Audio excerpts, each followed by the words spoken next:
आज हम सभी लोग इस गांधी जी के जो स्मारक है, इस राजघाट पे जो हम आए हैं, ये दिखाने के लिए कि हम सब लोग एकजुट होकर राहुल गांधी जी के साथ खड़े हुए हैं, ये हमको दिखाना है। और ये जो सत्याग्रह है, ये 10 से 5 तक, ये सिर्फ एक आज के लिए है, लेकिन ऐसे सैकड़ों सत्याग्रह सारे देश में होंगे और हर जगह होंगे। कांग्रेस, बीजेपी सरकार और मोदी जी खास करके हमारे को कमजोर समझ रही है। अगर कोई व्यक्ति अहंकार से हमारे को कुचलने की कोशिश करता है, तो उसका मुंहतोड़ जवाब देने का भी हमारे पास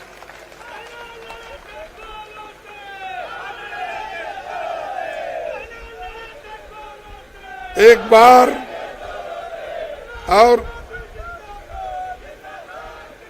बार मुझे याद है, जब मैं विद्यार्थी था तो लॉ में पढ़ता था, तो उसी वक्त ये पाकिस्तान का युद्ध हो रहा था।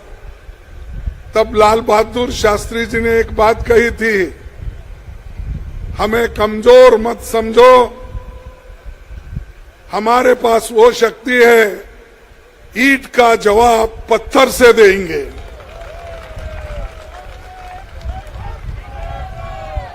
तो हमको अगर कोई कोशिश करता है, सत्य बोलने से रोक सकता है, प्रामाणिकता से चलने के लिए हमको कोई आड़ा आता है, और देश को बचाने के लिए, आजादी को बचाने के लिए, डेमोक्रेसी को बचाने के लिए, संविधान को बचाने के लिए, फ्रीडम ऑफ स्पीच और एक्सप्रेशन को बचाने के लिए जो कुछ भी कुर्बानी देना है, हम देते रहेंगे, लड़ते रहेंगे, उसकी रक्षा करेंगे। यही काम राहुल गांधी जी कर रहे हैं। किनके खिलाफ लड़ रहे हैं? जो भ्रष्टाचारी है, जो इस देश के थोड़ा सुनो, सुन के जाके अपने गांव में बोलो। देखिए, राहुल जी किसके लिए लड़ रहे हैं? इस देश के जनता के लिए लड़ रहे हैं, आपके लिए लड़ रहे हैं, हमारे लिए लड़ रहे हैं, महिलाओं के लिए लड़ रहे हैं, युवाओं के लिए लड़ रहे हैं, जिनको एम्प्लॉयमेंट नहीं, एम्प्लॉयमेंट दिलाने के लिए लड़ रहे हैं। आज कीमतें इतने ऊपर चले गए, उसको नीचे लाने के लिए, लोगों के जीवन को अच्छा करने के लिए वो लड़ रहे हैं, और उनके ऊपर आप केस करते हो। अरे कोलार में जो बात हो गई वो चुनाव में थी, और वही का किसी को ठेस पहुंचाने की बात नहीं थी, लेकिन इन्होंने कोलार जो हमारे कर्नाटक में है, वहां का केस सूरत में लाते हैं। आपकी मंशा क्या है?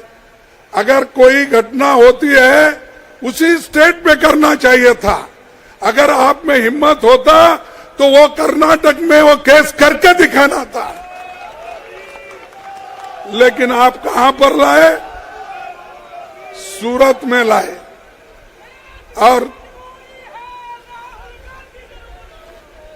ये सूरत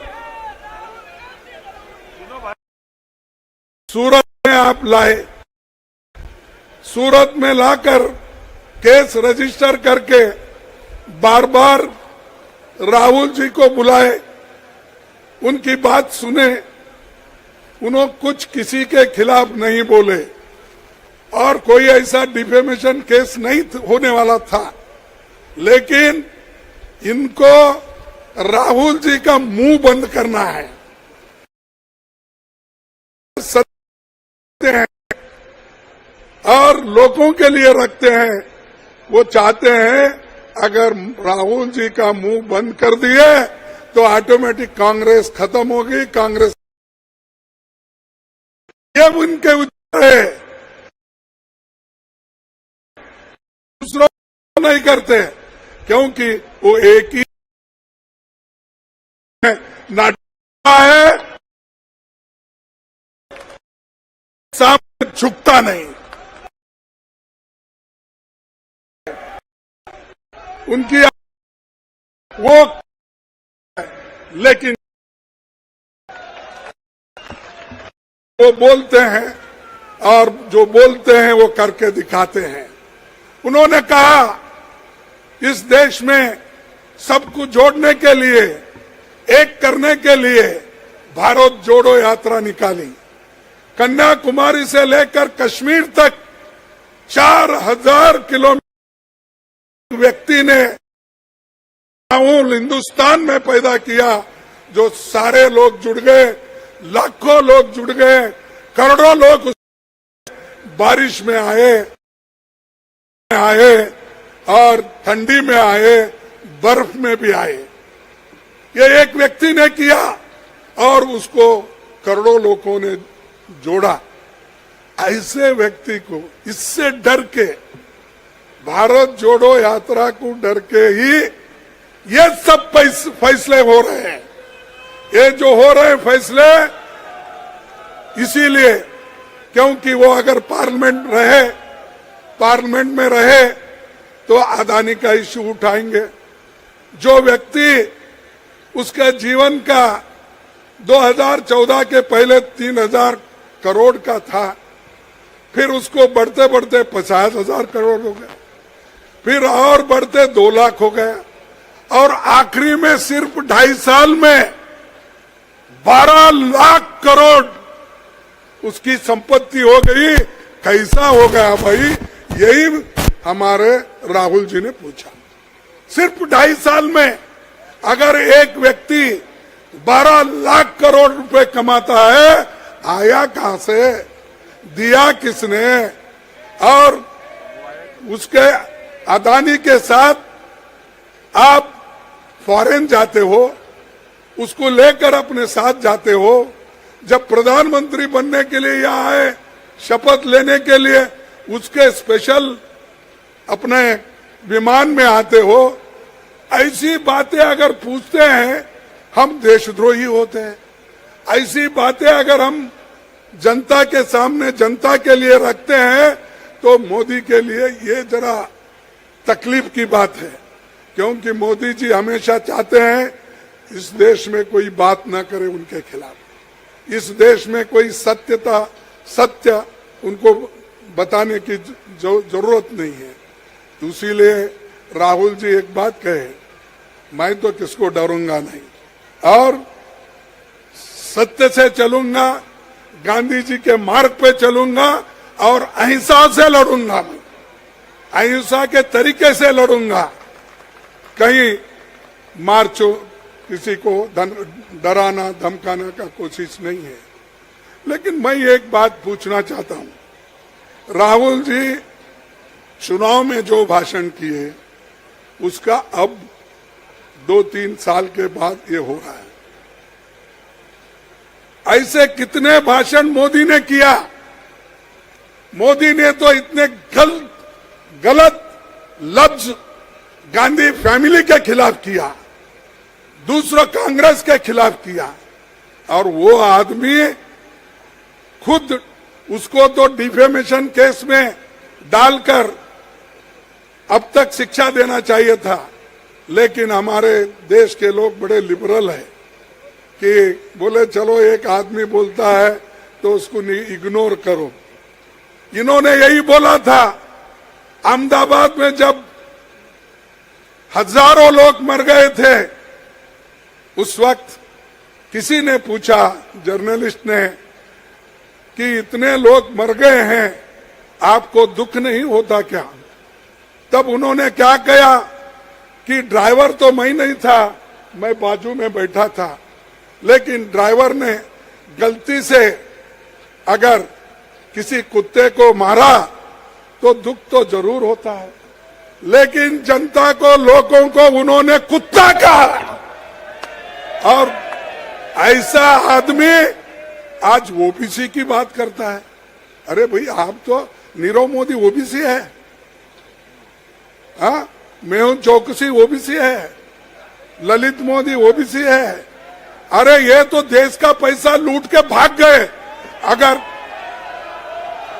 अगर हम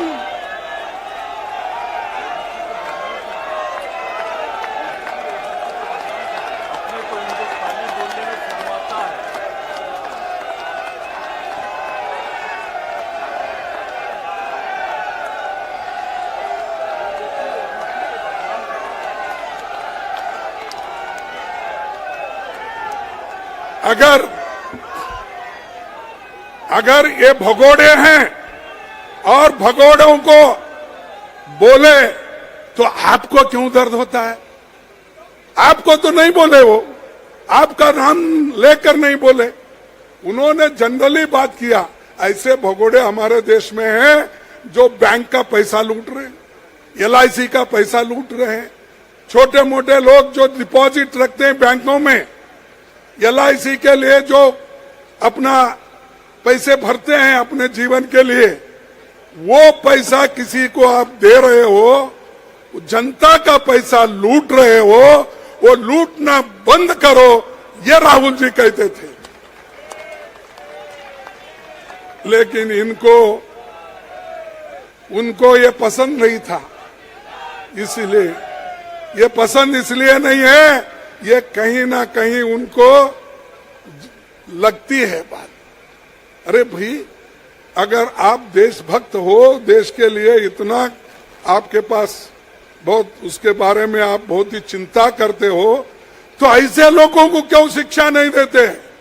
जो पैसे बचाने के लिए, देश को बचाने के लिए जो इंसान काम करता है, उसको आप जेल भेजते हो, और जो लूटता है उसको बाहर भेजते हो।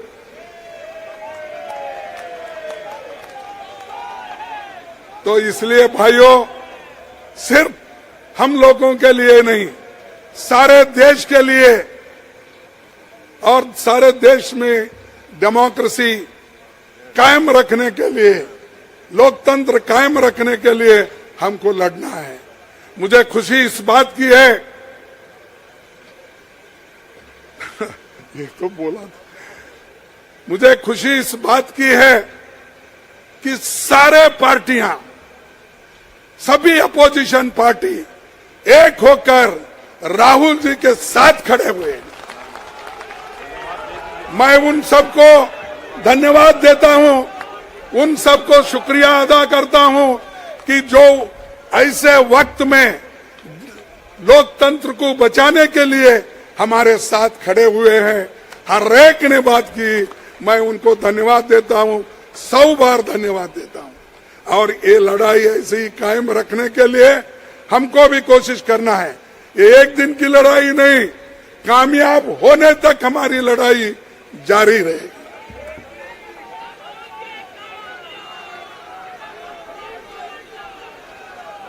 तो हमने एक बार ये बात कही थी, कल फिर मेरे बारे में मोदी जी ने जाके कर्नाटक में कुछ कहा है, लेकिन मैं उसका उत्तर यहां नहीं देता, फिर कर्नाटक में जाके ही दूंगा।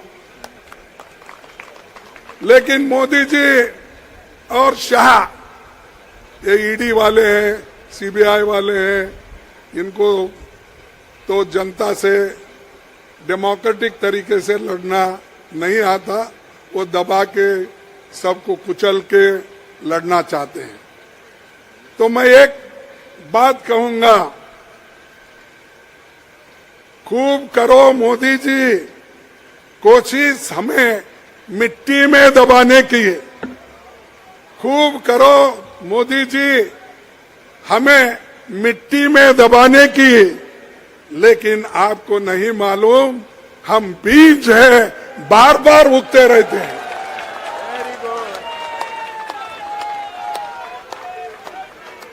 हमको आप कुचल नहीं सकते, हम बीज है भाई, आप जितना मट्टी में दबाएंगे हम फिर ऊपर आएंगे। तो ये उनकी एक ये है, क्या है कि ऐसा हम करते गए, सताते गए, राहुल जी को डिस्क्वालीफाई करे। अरे डिस्क्वालीफाई जनता करने दो ना, तुम क्यों क्योंकि तुम्हारे खिलाफ तो नहीं बोल रहे, देश को बचाने के लिए बोल रहे, चोरों के खिलाफ बोल रहे, फिर चोरों का साथ क्यों दे रहे आप? लूटने वालों का साथ क्यों दे रहे? लुटेरों का साथ क्यों दे रहे? फाइट करने वाले लोग उनका साथ क्यों दे रहे? जाति जाति में झगड़ा क्यों लगा रहे? तो इसीलिए हम सब लोग एक होकर लड़ना है और राहुल जी का संदेश घर घर पहुंचाना है। मैं आपसे विनती करता हूं, मजबूत बनो, एक हो जाओ, कुछ भी आए, अगर डेमोक्रेसी बची तो ही आप सबको हक होगा वोट देने का, नहीं तो ये डिक्टेटरशिप लाएंगे। अगर बगैर कुछ नहीं किए वो अभी अपने सारे कानून इस्तेमाल करके डिक्टेटरशिप की तरफ चल रहे हैं। तो इसलिए भाइयों, आप सबको मैं धन्यवाद करता हूं, क्योंकि छोटे से समय में, एक दिन के समय में, ये दिल्ली के प्रदेश कांग्रेस कमेटी के अध्यक्ष और उनके साथी और खासकर प्रियंका जी, क्योंकि यहाँ बहुत ही